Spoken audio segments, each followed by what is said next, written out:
Introduction. La recherche de sens est un voyage qui imprègne l'existence humaine de l'aube de la civilisation. Au milieu des complexités de la vie moderne, où la science et la technologie progressent à un rythme rapide, il y a un besoin profond de renouer avec les dimensions les plus subtiles de l'expérience humaine, la spiritualité, la foi en Dieu et la santé holistique. Ce livre est né de cette agitation, cette soif d'une compréhension plus large et plus intégrée de l'être humain, non seulement en tant que corps physique, mais en tant qu'entité multidimensionnelle, où l'esprit et la matière s'entrelacent d'une manière inséparable.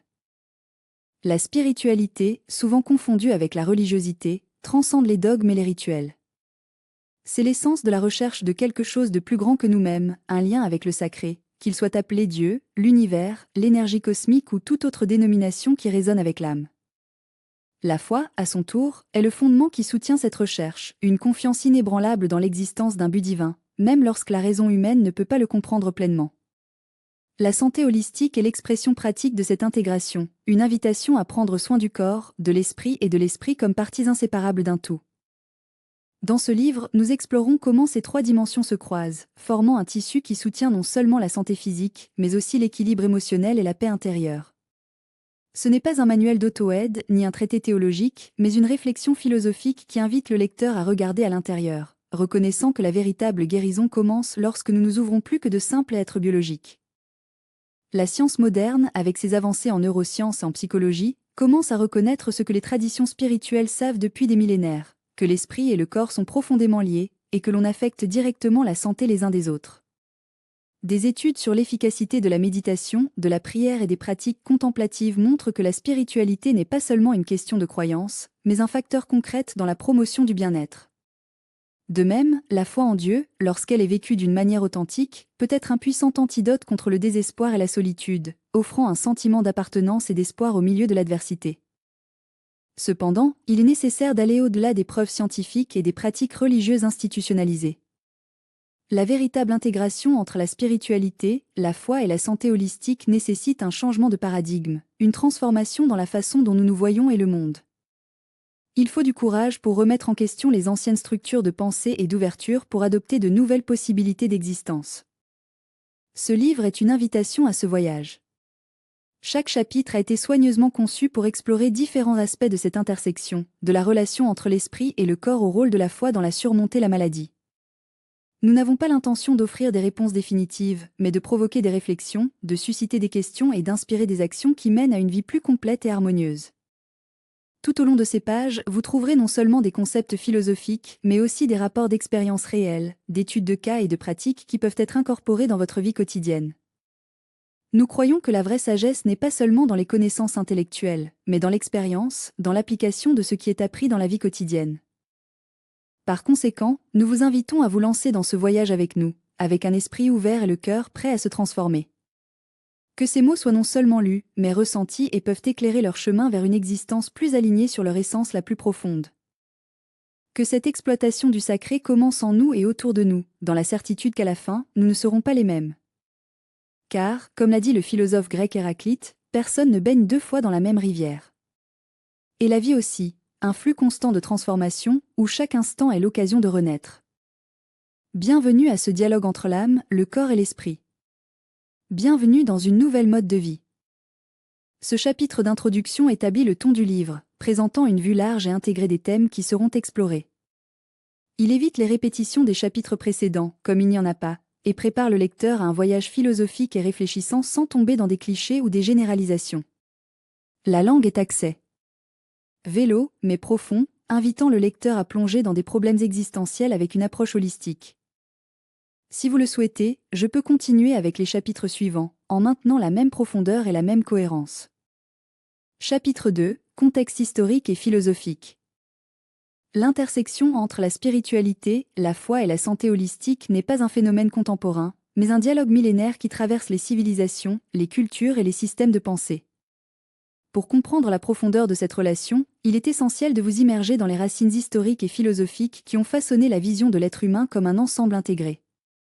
Ce chapitre propose un voyage à travers le temps, explorant comment différentes traditions et penseurs ont abordé le lien entre le divin, le spirituel et le bien-être intégral.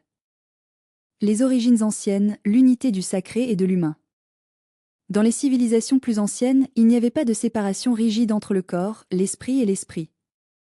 Les Égyptiens, par exemple, considéraient la santé comme un équilibre entre les forces physiques et spirituelles, où les dieux ont joué un rôle actif dans la guérison. Imhotep, docteur et architecte, était également prêtre, symbolisant l'union entre la science et la spiritualité. De même, dans la tradition védique de l'Inde, l'Ayurveda, l'un des plus anciens systèmes médicaux du monde, considère la santé comme un état d'harmonie entre le corps, l'esprit et la conscience, où des pratiques telles que la méditation, l'alimentation et les rituels religieux sont inégalables. Dans la Grèce antique, des philosophes comme Platon et Aristote ont déjà discuté de la nature de l'âme, psyché et de leur relation avec le corps. Platon, dans Phédon a soutenu que l'âme est immortelle et que la vraie sagesse vient de la contemplation du monde des idées, tandis qu'Aristote, dans Animal a vu l'âme comme la forme du corps, une force vitale qui l'anime. Hippocrate, le père de la médecine occidentale, a souligné l'importance de l'équilibre des humeurs corporelles, mais a également reconnu l'influence des dieux sur la santé, comme le montre le serment hippocratique qui invoque Apollo et Asclépius. Le Moyen Âge, foi, mysticisme et médecine monastique. Avec l'avènement du christianisme, la relation entre la foi et la santé a gagné de nouveaux contours. L'Église catholique est devenue le gardien des connaissances médicales et les monastères étaient des centres de guérison et d'études. Santa Hildegarda de Bingen, l'une des figures les plus fascinantes de cette période, a combiné la vue mystique avec des connaissances botaniques et médicales. Dans ses œuvres, elle a décrit la santé comme un reflet de l'harmonie avec Dieu et la nature, arguant que les maladies étaient à la fois physiques et spirituelles. Le mysticisme médiéval, représenté par des penseurs comme Mester Eckhart et Saint Bernardo de Claraval, a vu l'union avec Dieu comme le chemin de la plénitude humaine. Eckhart, en particulier, a parlé de la étincelle divine dans chaque âme, une étincelle de divinité qui pourrait être éveillée à travers la contemplation et la vie vertueuse. Cette vision a influencé non seulement la théologie, mais aussi la médecine de l'époque, qui considérait la prière et les sacrements comme une partie essentielle du processus de guérison. La Renaissance et la révolution scientifique, la rupture et la recherche de réintégration. La Renaissance a apporté un changement paradigmatique. Avec l'humanisme et l'avancement de la science, le corps humain a été plus systématiquement étudié, comme on le voit dans les œuvres de Leonardo da Vinci et d'Andreas Vesalius. Cependant, cela a également vu l'émergence d'une dichotomie, la séparation entre la science et la spiritualité. Descartes, avec son corps de dualisme, a renforcé cette division, proposant que l'esprit, res cogitant était distinct du corps, resten étendu Ce point de vue, bien que révolutionnaire, a finalement fragmenté la compréhension holistique de l'être humain. Paradoxalement, la même période a vu l'épanouissement des courants qui ont cherché à concilier ces dimensions. Paracelsus, docteur et alchimiste, a fait valoir que la guérison devrait considérer non seulement le corps mais aussi l'âme et les étoiles. Il a vu la maladie comme un déséquilibre cosmique où la foi et la magie naturelle ont joué des rôles cruciaux. Cette approche, bien que marginalisée par la médecine conventionnelle, a influencé les mouvements ultérieurs de la médecine alternative et holistique. Le 19e et 20e siècle, la montée de l'holisme et la crise du matérialisme. Le 19e siècle a été témoin de la hauteur du matérialisme scientifique, la médecine occidentale devenant de plus en plus réductionniste. Cependant, c'est également au cours de cette période que des réactions ont émergé à cette vue fragmentée. Les nouvelles pensées aux États-Unis ont défendu le pouvoir de Mind About Matter, influençant des personnages tels que Ralph Waldo Emerson et Mary Baker Eddy, fondateurs de Christian Science. Eddy a fait valoir que la maladie était une illusion de l'esprit et que la véritable guérison provenait de la compréhension spirituelle. Au XXe siècle, des penseurs comme Carl Jung ont ramené la dimension spirituelle à la psychologie. Jung, en explorant les archétypes et l'inconscient collectif, considérait la religion comme une expression fondamentale de la psyché humaine. Il a fait valoir que le manque de sens spirituel était l'une des causes de la souffrance moderne. Dans le même temps, la médecine psychosomatique a commencé à reconnaître l'influence de l'esprit sur le corps, car des mouvements tels que la médecine intégrative et la psychologie transpersonnelle ont cherché à réintégrer la spiritualité et la santé. La vision contemporaine, réunir l'unité perdue. Aujourd'hui, nous vivons à une époque de paradoxes. La science a progressé extraordinaire, mais beaucoup de gens ressentent un vide existentiel. La médecine conventionnelle sauve des vies, mais néglige souvent la dimension émotionnelle et spirituelle du patient. Dans ce contexte, il existe une résurgence d'intérêt pour les approches holistiques, qui voient l'être humain comme un ensemble indivisible.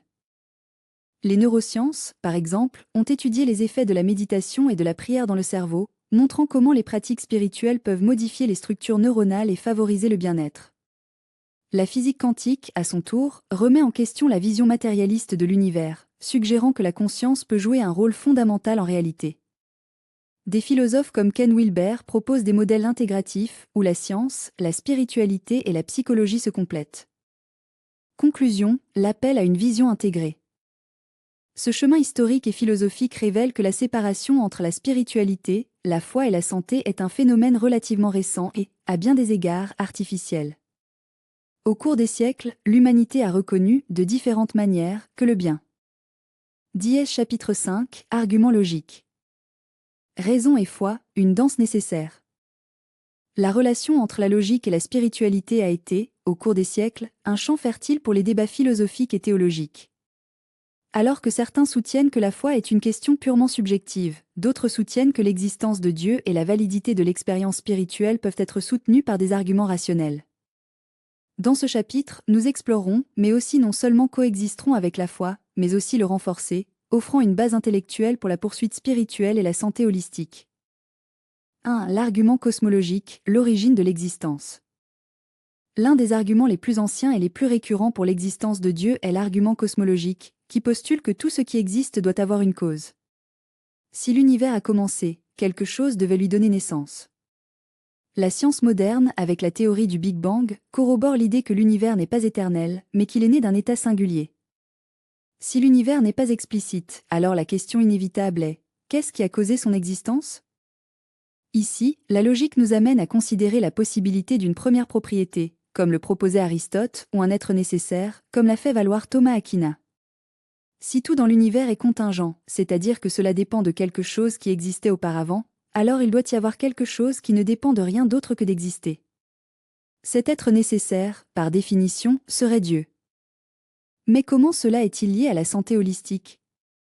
Si nous acceptons que l'existence a une origine intelligente et déterminée, alors la vie humaine acquiert également un sens plus profond. La santé n'est pas seulement l'absence de maladie, mais un état d'harmonie avec cet ordre cosmique.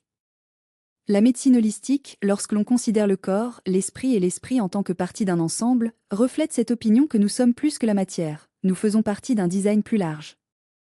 2. L'argument téléologique, l'ordre de l'univers. Un autre pilier de l'argument logique en faveur de la spiritualité est l'argument téléologique ou la conception intelligente. Lorsque nous observons la complexité de l'univers, dans les lois physiques qui permettent l'existence de la vie jusqu'à la précision de la constante fondamentale, il est difficile de ne pas percevoir un ordre sous-jacent. La vie sur Terre dépend de conditions extrêmement spécifiques, la distance du Soleil, la composition de l'atmosphère, la présence d'eau. Si l'un de ces facteurs était légèrement différent, la vie telle que nous le savons n'existerait pas. Ce réglage fin de l'univers suggère que ce n'est pas le résultat du hasard, mais d'une intelligence supérieure. Si l'univers a été conçu dans un but, alors la santé humaine peut également être considérée comme faisant partie de cette conception. La médecine moderne, lors de l'étude de la biochimie du corps, reconnaît que chaque cellule, chaque organe, fonctionne en parfaite synchronisation. La santé holistique va plus loin, proposant que cette harmonie est non seulement physique, mais aussi spirituelle. Lorsque nous nous déconnectons de cet ordre, il est stressé, une mauvaise alimentation ou un manque de but, nous obtenons. Par conséquent, la guérison n'est pas seulement des médicaments, mais aussi un réalignement avec cette intelligence cosmique. 3. L'argument moral, l'existence du bien et du mal. La moralité est un phénomène universel. Quelle que soit la culture, les êtres humains reconnaissent des concepts tels que la justice, la compassion et la gentillesse. Mais d'où viennent ces valeurs ? Si l'univers était purement matérialiste, la morale ne serait qu'une construction sociale, sans fondation objective. Cependant, l'expérience humaine suggère que le bien et le mal sont réels, pas de simples illusions. Si la morale existe comme une vérité objective, alors il doit y avoir une source pour cela. C'est le cœur de l'argument moral, défendu par des philosophes comme Immanuel Kant et C.S. Lewis. Si Dieu n'existait pas, la morale serait arbitraire, mais comme il est universel, son origine doit être dans quelque chose au-delà de l'humain. La santé holistique dans ce contexte est non seulement physique, mais aussi morale. Lorsque nous vivons en disharmonie avec des principes éthiques, c'est l'égoïsme, la haine ou la malhonnêteté dans ce bien-être est affecté. La médecine reconnaît déjà que le stress chronique, souvent lié aux conflits moraux, peut entraîner des maladies physiques. Par conséquent, la guérison complète nécessite non seulement des médicaments, mais aussi un alignement avec des valeurs plus élevées. 4. La logique de l'expérience spirituelle. En plus des arguments classiques, il y a une logique inhérente à l'expérience spirituelle elle-même. Si Dieu est réel, la recherche de lui doit laisser des marques tangibles dans la vie humaine. Et en fait, tout au long de l'histoire, des millions de personnes rapportent des expériences de transcendance, de paix intérieure et de transformation personnelle après des rencontres avec le divin. Les neurosciences, par exemple, étudient déjà comment la méditation et la prière modifient la structure du cerveau, favorisant le bien-être. Si la spiritualité a des effets mesurables sur le corps et l'esprit, il ne peut pas être rejeté comme une simple illusion. La logique, dans ce cas, ne nie pas la foi, elle valide. La santé holistique n'est donc pas seulement une question de régime alimentaire et d'exercice, mais aussi de nutrition spirituelle. Tout comme le corps a besoin de nourriture, l'âme a besoin de sens. Lorsque nous cultivons une vie spirituelle, nous suivons, en quelque sorte, une logique intérieure de l'existence humaine elle-même. 5. La critique du matérialisme et la nécessité du transcendant. L'un des plus grands défis de la spiritualité vient du matérialisme scientifique, qui réduit toute la réalité à ce qui peut être mesuré et quantifié. Cependant, ce point de vue a ses propres contradictions. Si la conscience humaine n'était qu'un sous-produit du cerveau, comment expliquer la capacité de l'autotrame? Comment expliquer l'art, la musique, l'amour, des phénomènes qui vont au-delà de la simple chimie cérébrale? Ici, la logique nous amène à remettre en question. Si l'univers est purement physique, pourquoi les humains cherchent-ils quelque chose au-delà de lui? Cette recherche de transcendance est une indication qu'il y a plus de réalité que de la matière. La santé holistique, en intégrant le corps, l'esprit, reconnaît cette dimension non matérielle de l'existence. Conclusion, raison en tant que pont pour la foi. Les arguments logiques ne sont pas des ennemis de la spiritualité, ce sont leurs alliés. La raison peut nous conduire aux frontières du. Chapitre 3, Arguments émotionnels. La force des émotions dans la recherche du sacré. La raison, aussi puissante, n'est pas le seul moyen qui nous amène à la compréhension du divin. Les émotions, souvent reléguées dans un milieu du discours philosophique et spirituel, sont en fait les grands messagers de l'âme. Ils colorent non seulement notre expérience humaine, mais façonnent également notre relation avec le sacré. Lorsque nous parlons de spiritualité holistique, de foi et de santé, nous ne pouvons ignorer le rôle fondamental que jouent les émotions dans ce processus. Ils sont le pont entre le rationnel et le transcendant, entre le corps et l'esprit. Mais comment les émotions deviennent-elles des arguments valides dans une discussion sur Dieu et la santé intégrale? La réponse réside dans la nature même de l'être humain. Nous sommes des êtres émotionnels avant que nous soyons des êtres rationnels. Nos croyances les plus profondes non. Se sont construits uniquement par des syllogismes logiques, mais aussi par des expériences affectives qui résonnent en nous.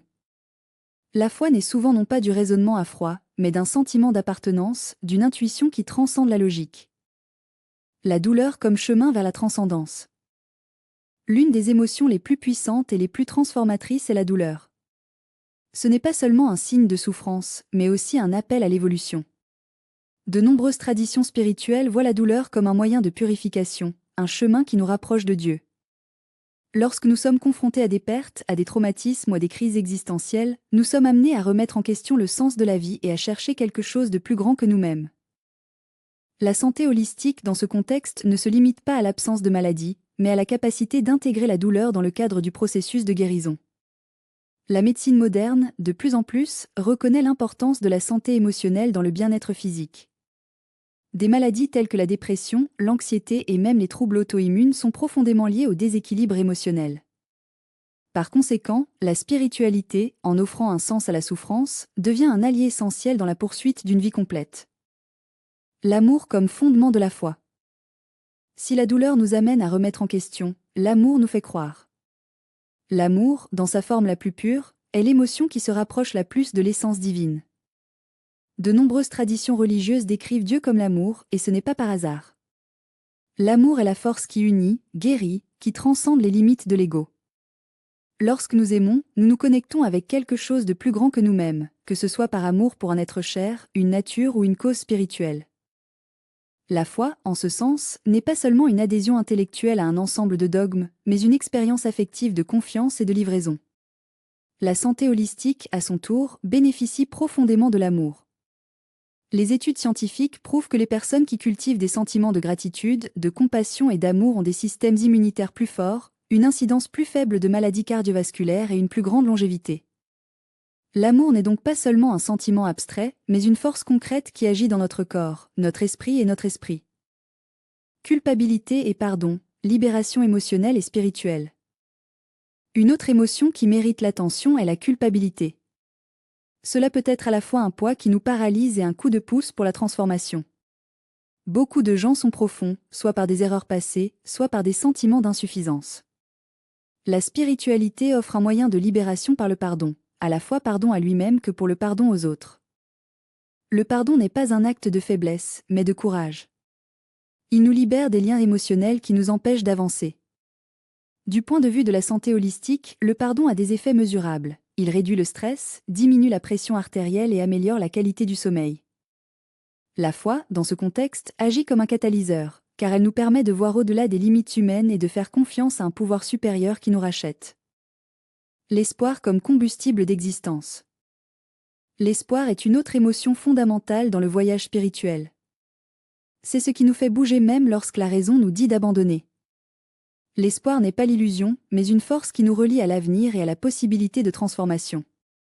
C'est la base de la foi, car croire en quelque chose qui n'est pas vu nécessite une confiance qui va au-delà des preuves empiriques. En santé holistique, l'espoir joue un rôle crucial. Les patients qui maintiennent une attitude positive et pleine d'espoir ont une plus grande capacité de récupération, même dans des conditions médicales graves. La spiritualité, dans l'espoir nourrissant, offre un sens à la vie qui va au-delà de la souffrance immédiate. Elle nous rappelle que même dans l'obscurité, il y a une lumière qui nous guide. Conclusion, les émotions comme voie de l'intégration. Les émotions ne sont pas des ennemis de la raison, mais leurs alliés dans la recherche d'une vie complète. Ils nous connectent avec les manières sacrées que la logique ne peut seule pas.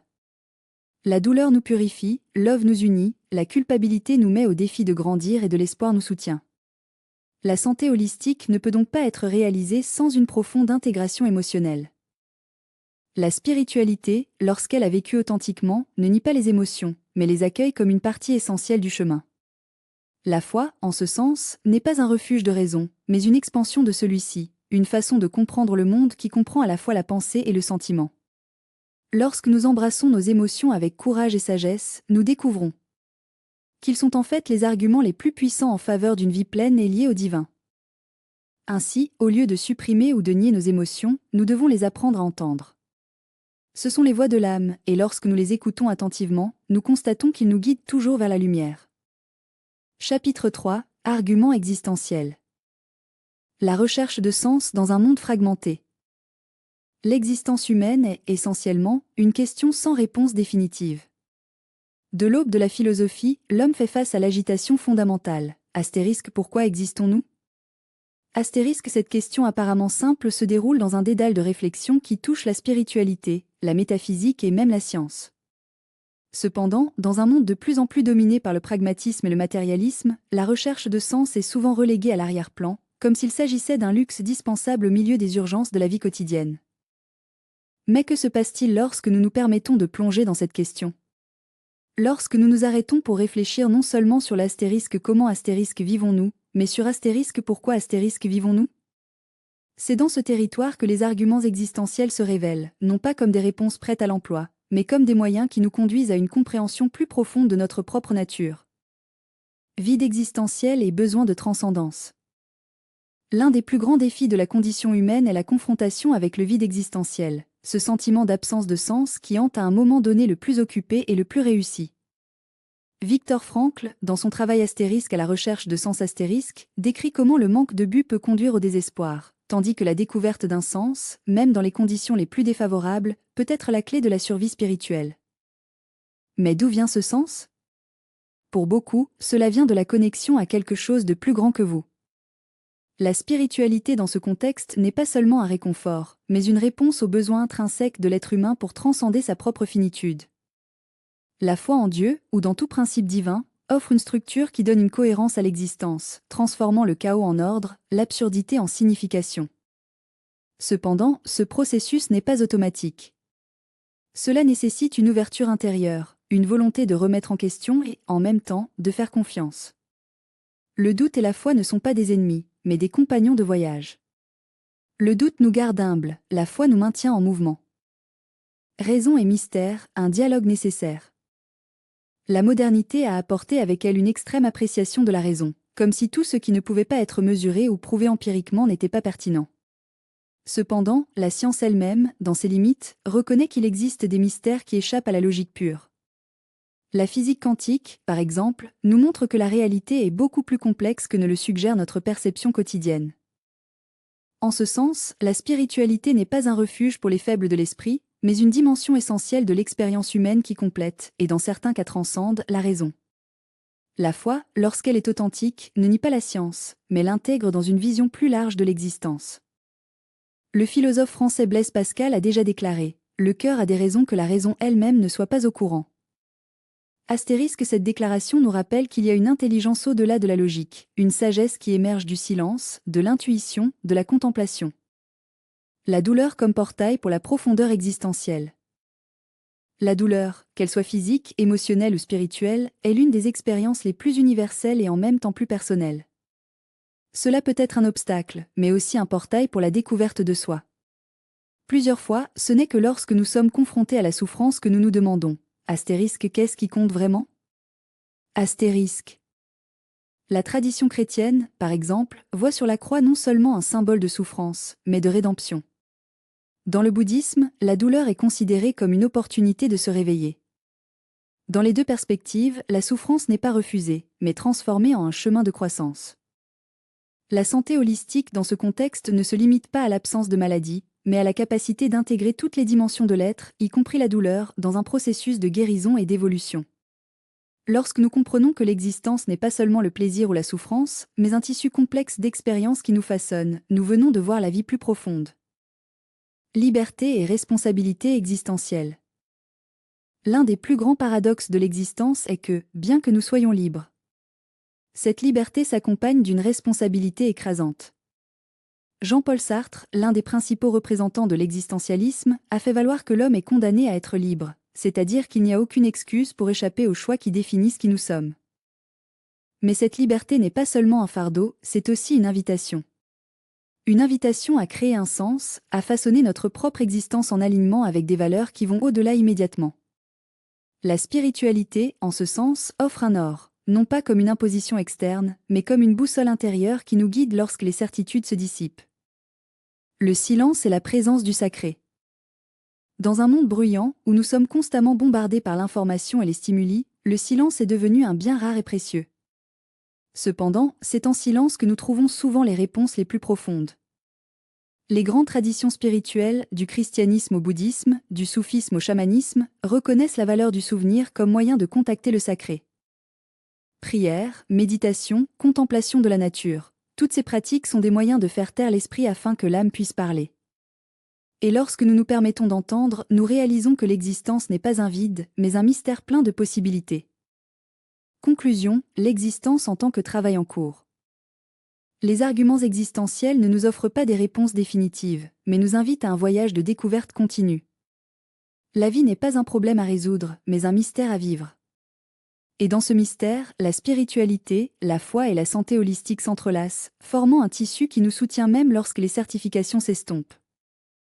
En fin de compte, la plus grande sagesse n'est peut-être pas de trouver toutes les réponses, mais d'apprendre à poser les bonnes questions, et à avoir le courage de vivre les réponses qui émergent de leur propre cœur. Ce chapitre explore la profondeur de l'existence humaine, intégrant les réflexions philosophiques. Chapitre Réflexion profonde. La vie, en substance, est un mystère qui se déroule en couches infinies. Chaque être humain, dans son voyage singulier, est invité à plonger dans ses profondeurs, non pas comme un simple observateur, mais en tant que participant actif au réseau cosmique de l'existence. Dans ce chapitre, nous proposons une immersion dans les réflexions qui transcendent l'évidence, qui défient les structures conventionnelles de la pensée et invitent le lecteur à contempler l'unité sous-jacente à toute chose. La danse entre le visible et l'invisible. Le monde que nous percevons à travers les sens n'est que la surface d'une réalité beaucoup plus large. La science moderne, avec ses progrès en physique quantique, nous a déjà montré que la matière n'est pas aussi solide qu'il y paraît. Les particules subatomiques surviennent et disparaissent dans un flux constant, et l'acte même d'observation influence le comportement de la réalité. Cela nous amène à une question clé. Astérisque, qu'est-ce qui est réel? Astérisque. La spiritualité, à son tour, l'a toujours su. Les traditions mystiques de toutes les cultures parlent d'un monde invisible, d'énergie subtile qui imprègne l'existence. La foi dans ce contexte n'est pas une croyance aveugle, mais une perception élargie de la réalité. Lorsque nous prions, médions ou nous ouvrons simplement au sacré, nous sommes en phase avec des fréquences qui vont au-delà du physique. La santé holistique, à son tour, reconnaît que l'équilibre corporel dépend également de l'équilibre de ses dimensions plus subtiles. Silence comme portail. Dans un monde bruyant, où les informations nous bombardent chaque seconde, le silence est devenu un luxe rare. Cependant, il est en silence que l'âme trouve sa voix la plus authentique. Les grands maîtres spirituels, des déserts de l'Égypte au monastère du Tibet, ont toujours su que le souvenir est essentiel pour l'expansion de la conscience. Le silence n'est pas l'absence de son, mais la présence d'une écoute plus profonde. Lorsque nous nous tenons, nous commençons à percevoir les chuchotements de l'âme, les intuitions qui sont souvent noyées par le bruit externe. La foi dans ce contexte est la confiance qu'il y a une plus grande intelligence nous guidant, même lorsque nous n'entendons pas des mots clairs. La santé holistique, à son tour, reconnaît que le stress et la surcharge sensorielle sont des ennemis de l'équilibre, et que la guérison commence souvent lorsque nous nous permettons de s'arrêter. La douleur en tant que maître. Personne ne veut souffrir, mais c'est inévitable dans le voyage humain. La douleur, physique, émotionnelle ou spirituelle, est souvent considérée comme quelque chose à éviter à tout prix. Cependant, les grandes traditions de la sagesse nous apprennent que la douleur est un maître sévère mais nécessaire. Cela nous brise pour nous reconstruire, nous vide pour nous remplir de quelque chose de nouveau. La spiritualité nous invite à considérer la douleur non pas comme une punition, mais comme une invitation à la transformation. La foi, en ce sens, est la certitude que même dans les moments les plus sombres, il y a un plus grand but en jeu. La santé holistique, à son tour, reconnaît que la maladie est souvent le symptôme d'un déséquilibre plus profond, qu'il soit émotionnel, énergique ou spirituel.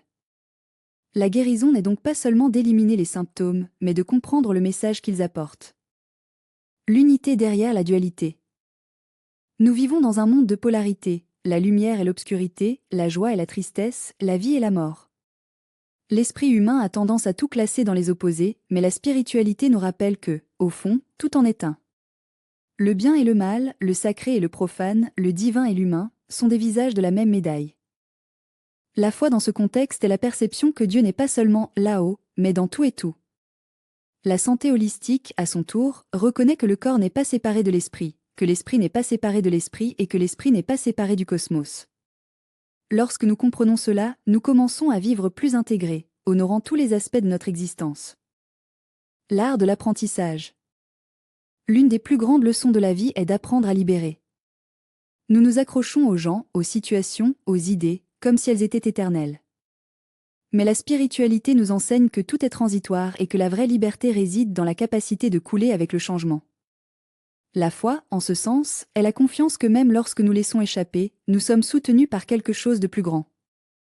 La santé holistique reconnaît que bon nombre de nos déséquilibres proviennent d'un attachement excessif, que ce soit à la nourriture, aux relations toxiques ou à la limitation des modèles de pensée. La libération n'est pas un acte de démission, mais de sagesse. Il reconnaît qu'il y a un plus grand flux qui nous guide, et que la résister ne nous fait que souffrir. Conclusion, l'invitation à la profondeur. Ce chapitre n'offre pas de réponses prêtes, mais des invitations à la réflexion. La vie est un mystère qui se déroule à chaque instant, et notre tâche n'est pas de la résoudre, mais de danser avec. La spiritualité, la foi et la santé holistique sont des moyens qui nous conduisent à cette danse, nous invitant à vivre avec plus de conscience, plus d'amour et plus de présence. Que ces réflexions résonnent dans votre cœur, non pas comme des vérités absolues, mais comme des graines qui peuvent germer dans votre propre voyage. Après tout, la sagesse la plus profonde n'est pas dans les livres, mais dans l'expérience vivante de l'âme. Ce chapitre explore les thèmes profonds d'une manière unique, en évitant les répétitions et en maintenant la cohérence avec le thème central du livre. Il invite le lecteur à une réflexion plus large sur l'existence, la spiritualité et la santé, sans se limiter à des concepts superficiels. Conclusion, la danse sacrée de l'existence. Lorsque nous sommes arrivés à la fin de ce voyage, nous n'avons pas trouvé de fin, mais une invitation à continuer à danser dans la grande spirale de l'existence. La recherche de sens, qui a commencé ce livre, ne se termine pas ici, elle se transforme, comme une rivière qui coule dans l'océan, juste pour faire partie de quelque chose encore plus grand. L'intersection entre la spiritualité, la foi en Dieu et la santé holistique n'est pas une destination, mais un chemin infini, une symphonie cosmique qui ne cesse jamais. Unité dans la diversité. L'une des plus grandes leçons qui émergent de cette réflexion est la compréhension que la vraie sagesse ne réside pas dans la fragmentation, mais dans l'union. La science, la spiritualité et la foi ne sont pas des domaines séparés, mais des langues différentes qui décrivent la même réalité. Lorsque la médecine moderne reconnaît le pouvoir de la méditation pour réduire le stress, ou lorsque la physique quantique suggère que la conscience peut influencer la matière, nous sommes confrontés à des ponts qui se connectent visibles et invisibles. La santé holistique n'est donc pas seulement un concept thérapeutique, mais une philosophie de vie qui honore la complexité de l'être humain. La foi, souvent considérée comme un acte de soumission, se révèle en fait comme un acte de courage. Croire à quelque chose de plus grand que lui n'est pas une évasion de la raison, mais une expansion de celle-ci. Il est de reconnaître qu'il y a des mystères qui transcendent la logique, tout comme il y a des vérités qui ne peuvent être ressenties que non expliquées. La spiritualité, à son tour, n'est pas un refuge dans le monde, mais un moyen de s'y attarder plus, percevoir. Du sacré dans la vie quotidienne. Le corps en tant que temple et l'esprit comme guide. Tout au long de ce travail, nous explorons comment le corps n'est pas seulement un véhicule, mais un temple sacré. La santé physique n'est pas une fin en soi, mais un moyen pour l'âme d'exprimer sa plénitude. Lorsque nous prenons soin du corps avec une nutrition adéquate, un mouvement conscient et une réparation de repos, nous honorons en fait la divinité qui habite en nous. De même, lorsque nous cultivons l'esprit avec des pensées élevées et le cœur avec des émotions purifiées, nous alignons notre existence avec une fréquence plus élevée. La santé holistique est donc une invitation à vivre en harmonie, non seulement avec vous-même, mais avec l'univers. Elle nous rappelle que nous ne sommes pas des îles isolées, mais une partie d'un tissu cosmique où chaque action, chaque pensée, chaque respiration résonne dans quelque chose de plus grand. Lorsque nous nourrissons avec gratitude, lorsque nous bougeons consciemment, lorsque nous nous reposons avec sérénité, nous participons à un rituel sacré, une célébration de la vie sous sa forme la plus pure. La foi comme force transformatrice. La foi, souvent mal comprise, n'est pas le déni de doute, mais le courage d'avancer même lorsque le doute persiste.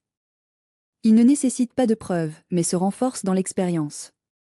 Lorsqu'un patient trouve un remède où la médecine conventionnelle a échoué, ou lorsque quelqu'un dépasse le traumatisme par la prière et la méditation, nous sommes confrontés à des miracles qui ne peuvent pas être mesurés par des instruments scientifiques, mais sont réels dans leur essence. La vraie foi n'est pas aveugle, elle est visionnaire. Elle voit au-delà des apparences, reconnaissant que la réalité est bien plus que l'œil physique ne peut le capturer. Lorsque Jésus a dit que le royaume de Dieu est en vous, il a souligné une vérité qui transcende les religions et les dogmes. La divinité n'est pas seulement dans un endroit éloigné, mais ici maintenant, pulsant dans chaque cellule, chaque souffle, chaque instant de silence. L'appel à une vie intégrée. Ce livre n'a pas été écrit pour offrir des réponses définitives, mais pour ouvrir des portes.